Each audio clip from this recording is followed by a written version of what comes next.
I want to switch gears a little bit, going back to some of the successes. So we know education and communication was a key tenet of success. And you mentioned that picking the right people around the project team, but managing that project and having the check-ins and the continual vision of the business leadership was equally as important. It was. So finding the right project manager. This is a technical project one, and a service project two. And what we tried to do is put the service side number one and the technical side number two.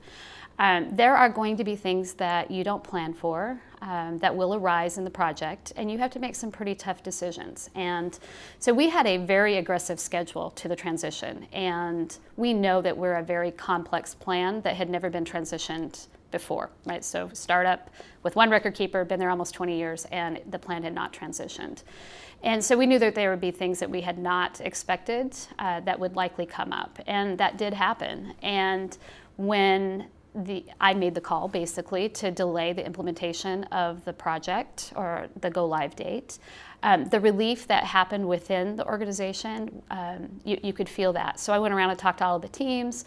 We weren't quite ready to go live because the number one thing that guided this transition was that there would be no negative member impact. There would be nothing incorrect in their online account access. There would be nothing that would negatively affect them in any way. So when we look at risk, which is something that our organization looks at quite frequently, is we have a reputation of being customer satisfaction oriented. We didn't want to do anything that would impact that reputation. And so we did make a call to delay the implementation.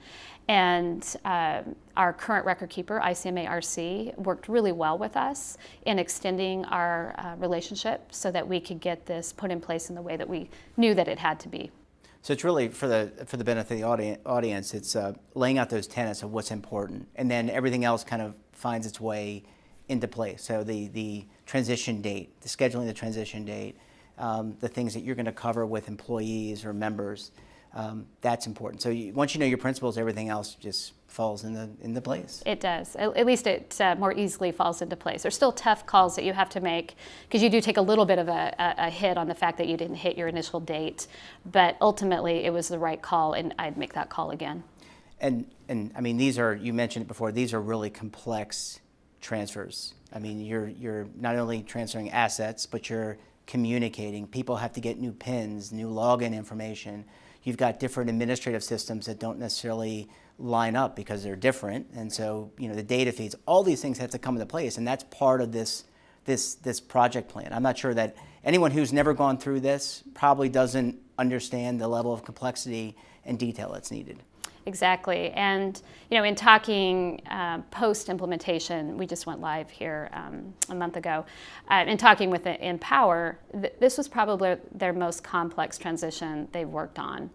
There were 3 hybrid plans that transferred over.